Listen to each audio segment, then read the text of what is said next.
Train লঞ্চে ঘরমুখো মানুষের ভিড়, নির্বিঘ্নেই ঢাকা ছাড়ছেন নগরবাসী।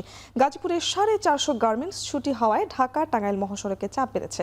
গাজীপুরের চন্দ্রা চৌরাস্তা থেকে যুক্ত হচ্ছেন ইফতেখার আহমেদ, আর কমলাপুর থেকে যুক্ত হচ্ছেন মেহরাব সুমন। শুরুতেই চলে যেতে চাই ইফতেখারের কাছে। ইফতেখার, সন্ধ্যার পর চন্দ্রা মোড়ে যানবাহনের চাপ কেমন দেখছেন?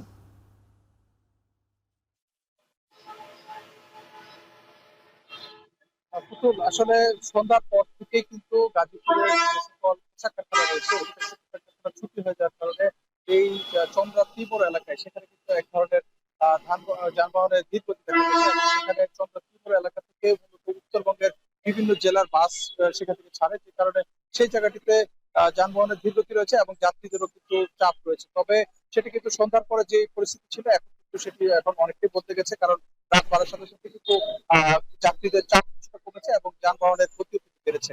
এবং ঢাকা ময়মনসিংহ মহাসড়ক যেটি রয়েছে এই মহাসড়কে বিগত বছরগুলোতে আমরা দেখেছি যে যাত্রীদের ভোগান্তি হয়েছিল, তবে এবার এখন পর্যন্ত এই গাড়ির যাত্রা কিন্তু ঢাকা ময়মনসিংহ মহাসড়কে একেবারেই স্বস্তিদায়ক রয়েছে। কোথাও কোনো ধরনের বড় ধরনের কোনো যানবাহনের জটলা তৈরি হয়নি এবং যানজট সৃষ্টি হয়নি। তবে কিছু কিছু পয়েন্ট অর্থাৎ ভোগড়া বাইপাস এবং চান্দনা চৌরাস্তা এই দুটি পয়েন্টে সেখানে যথেষ্ট বাস দাঁড় করে যাত্রী ওঠানামা করার কারণে সেখানে কিছুটা যানবাহনের ধীর গতি রয়েছে এবং এইসব জায়গায় আমরা বাস কাউন্টার গুলোতে দেখেছি যে যাত্রীরা কিন্তু একটা অভিযোগ করছে, তাদের কাছ থেকে বাড়তি ভাড়া আদায় করছে। তবে শুধুমাত্র অনেক সময় দেখেছি আমরা বিভিন্ন ট্রাক এবং পিকআপে করে কিন্তু যাত্রীরা নিজ নিজ গন্তব্যে যাচ্ছেন। সেক্ষেত্রে তাদের সাথে আমরা কথা বলছি, তারা বলছেন বাসে তারা টিকিট পাননি কিংবা বাসে তাদের স্থান সংকুলন না হয় তারা কিন্তু ঝুঁকি নিয়ে এই সকল যে পণ্যবাহী গাড়িগুলো রয়েছে সেসব গাড়িতে করে তারা গন্তব্য যাচ্ছেন। তবে আগামীকাল এবং পরশু এই দুই দিনে কিন্তু বাকি যে কারখানাগুলো রয়েছে সেগুলো ছুটি দেওয়া হবে। এবারে কিন্তু গাজীপুরের শিল্প কারখানাগুলো ধাপে ধাপে ছুটি হয়েছে, 4টি ধাপে ছুটি দেওয়া হয়েছে। এখন পর্যন্ত 40% কারখানা ছুটি দেওয়া হয়েছে এবং বাকি যে 60% সেটি আগামীকাল এবং পরশু ছুটি হবে। তখন কিন্তু এই মহাসড়কে যানবাহনের এবং যেমন চাপ বাড়বে, পাশাপাশি যাত্রীদের চাপ বাড়বে। তবে এই চাপ সামাল দিতে কিন্তু আইন শৃঙ্খলা বাহিনীর যারা সদস্য রয়েছে তারা কিন্তু সতর্ক রয়েছেন। সড়কের মোড়ে মোড়ে ট্রাফিকের পুলিশের রয়েছে, পাশাপাশি হাইওয়ে পুলিশের সদস্য রয়েছে, এর পাশাপাশি স্বেচ্ছাসেবী সংগঠনের কর্মীরা কিন্তু রয়েছে। নিরাপদ সড়ক আন্দোলন সহ বেশ কয়েকটি সংগঠনের যারা স্বেচ্ছাসেবী তারা কিন্তু কাজ করছে। তো সবকিছু মিলিয়ে এখন পর্যন্ত গাজীপুরের যে ঢাকা টাঙ্গাইল এবং ঢাকা ময়মনসিংহ মহাসড়কে স্বস্তিদায়ক যাত্রা হচ্ছে। এই ছিল আমার কাছে গাজীপুর থেকে সবশেষ। ঈদযাত্রা খবর জানতে এবারে মেহরাবের কাছে আমরা যাব। কমলাপুরে আছেন তিনি। মেহরাব, আমাদের জানাবেন কমলাপুরে এখন পর্যন্ত সব ট্রেন সম্ভবত ছেড়েছে কিনা এবং ভিড় কেমন দেখছেন?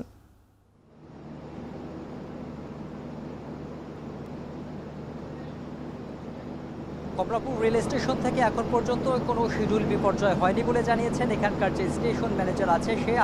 সে যেটি তথ্য দিয়েছেন যে ঈদের জন্য একটা তিস্তা ঈদ স্পেশাল ট্রেনের ব্যবস্থা করা হয়েছে, যেটি প্রতিদিন সকাল 9:30টায় ঢাকা থেকে ছেড়ে যায় বিভিন্ন জেলার উদ্দেশ্য করে। আর ঢাকা থেকে প্রতিনিয়ত এখন ঈদকে সামনে রেখে 46 জোড়া মোট ট্রেন এখান থেকে ছেড়ে যায় সকাল থেকে রাত 12টার পর পর্যন্ত।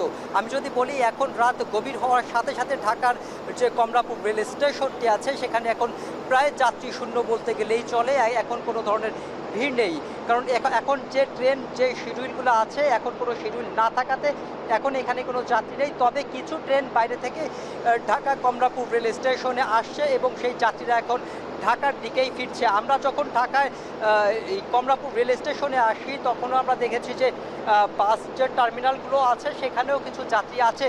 তবে সেই তুলনায় এই কিছুক্ষণ আগেও এই কমলাপুর রেল স্টেশনে কোনো ধরনের পা ফেলার মতো জায়গা ছিল না।